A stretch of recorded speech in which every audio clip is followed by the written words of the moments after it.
عايزة تعملي سمك من غير ريحة زفارة في البيت؟ حطي قشر الليمون في الزيت وادعيلي.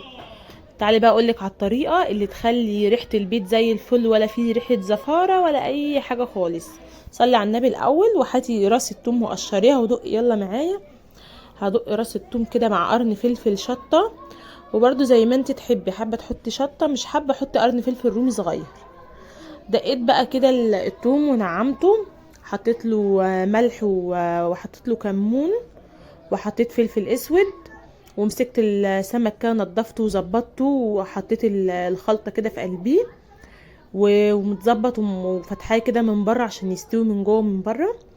وانا كده نقعاه وسايباه شويه يتخلل في الليمون، وحطيت برضو عليه الليمون والثوم كده من بره، الباقي مسحت بيه السمك من بره.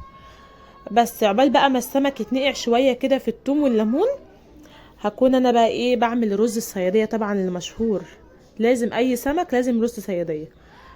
عملت البصله كده لونها بني غامق خالص، ما تقلقوش هي مش محروقه، هي لونها بني بس غامقه خالص عشان تخلي لون الرز معايا بني.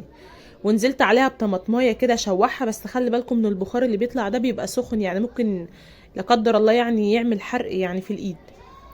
بس نزلت كده عليها بالطماطمايه كده متقشره ومتقطعه حتت صغيره، يا دوبك بس كده تاخد تقليبه كده. وانزل بقى مش هنزل بالميه، لا هنزل بالرز مع الطماطمايه والبصلايه كده. هقلب الرز في البصل كده الاول، واشكشكه الاول كده، بعد كده هزقيه ميه.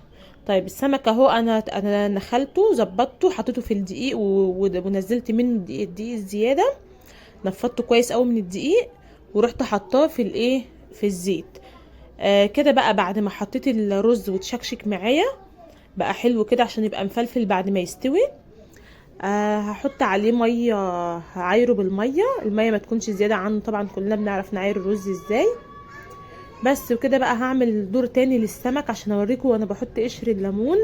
الليمون اللي انا عصرته عليه في الاول ده انا ما برميش القشر بتاعه، بخليه على جنب كده، وهو في قلب الزيت بحط القشر بيشرب اللي نازل من السمك، الزفاره والثوم واللي هو بيبقى فيه دقيق كده باقي كده اللي هو الدقيق الباقي ده.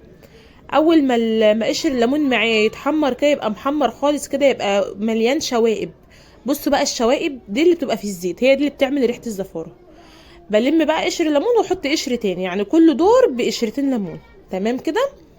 كده بقى هسقط السمكتين وهسقط معاهم القشر دلوقتي وهوريهولكم.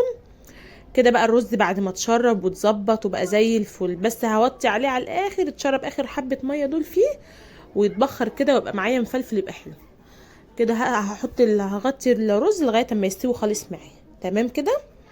كده بقى السمك بعد ما استوى الوش ده والوش التاني، انا برضو بوريكم كذا دور، لان انا بعمل الزيت ده يعني مثلا 4 5 ادوار سمك، والزيت بيبقى زي الفل معايا، والبيت مبيبقاش ريحته دخان ولا سمك ولا اي حاجه. انت هتجربي الطريقه دي وهتدعي لي.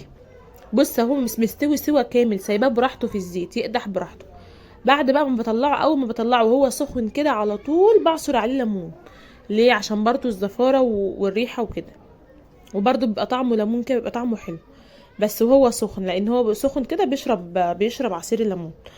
طبعا عصرت الليمون، البذر ده هشيله طبعا مش هناكله اكيد يعني.